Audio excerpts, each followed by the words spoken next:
Design question 9, elements 39, 40, and 41.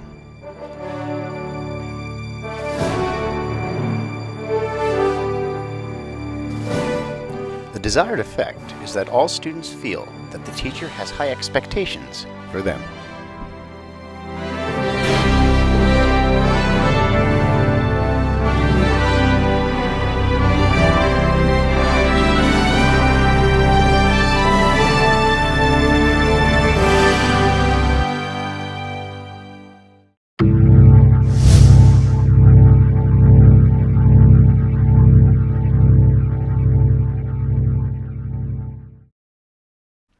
The first element within Design Question 9 is Element 39, demonstrating value and respect for low expectancy students.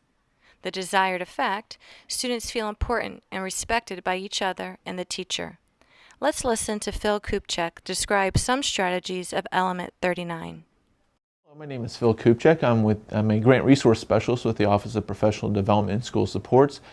So I had to make sure as their teacher that not only did I have to put any bias I had towards students who had behavior issues at other schools or weren't performing in the classroom or on standardized tests, I had to put those aside and I had to really take a look at myself because I knew these students didn't have any hope for themselves, and I knew I was the one who had to be the guide there to make sure they felt safe and secure in there, and that they had hope and that they knew that I had beliefs in them and high expectations for them.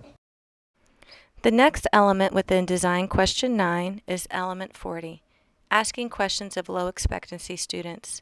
The desired effect, students are given the opportunity to answer questions with the same frequency and depth regardless of varying levels of expectancy. We will return to Phil to hear how he has implemented strategies within this element. In Element 40, Dr. Marzano talks about asking questions of low expectancy students. In reality, we need to make sure that we are asking questions of all students, a variety of levels and depths of knowledge to all of our students.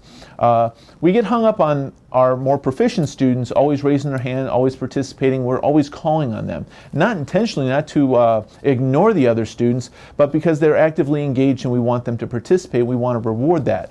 But those lower expectancy students, those are the students we really need to grasp. We need to pull them in ourselves and make sure and ensure that we are calling on them just as frequently as we are calling on the other students. For example, an app that I use is called StickPick. It's kind of like the old popsicle sticks in a can where you pull out, but it's all digital. So this ensures when I ask a question, I click on the PickSticks app, it gives me a student name to call on. This ensures that I call on students on a regular basis, and it doesn't discriminate which variety of question, which depth of knowledge question that I'm asking. So this ensures that I cover all students and everybody gets a fair shot. The last element within Design Question 9 is Element 41. Probing incorrect answers with low expectancy students. The desired effect, when students answer incorrectly, students are probed with the same frequency and depth, regardless of varying levels of expectancy. We have asked Valerie Jasinski, a teacher at Russia Middle School, to discuss how she uses strategies related to this element.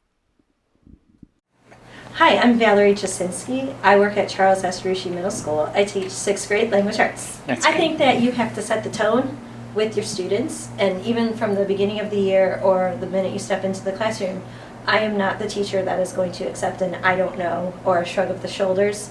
And once they understand that you are not that teacher that's going to let them off the hook, they're not going to do that. They are going to know that that's an unacceptable response. And you're still going to have kids that are going to test it and try it. And the first couple months of school, it's going to be like a broken record. You're going to have to keep doing it. But you just have to keep scaffolding and keep probing and keep asking those questions. Even giving them the hints. Oh, go back and look on page 49 in the second paragraph. Read for me. What does that say? Okay, what do you think that means now? And interpreting it. So you just got to keep going and going. And they'll get to a point where they're going to get so annoyed with you that you keep questioning them. Honestly, they just get to this point like, you know, that they know that it's actually going to be easier for them to at least attempt an answer than it is to have you keep going and going and going with them. And so once they see that you don't let it go and they can't get off the hook, it's going to shift the environment in your room. I heard someone say act it out. Caitlin Harrington. Tomato.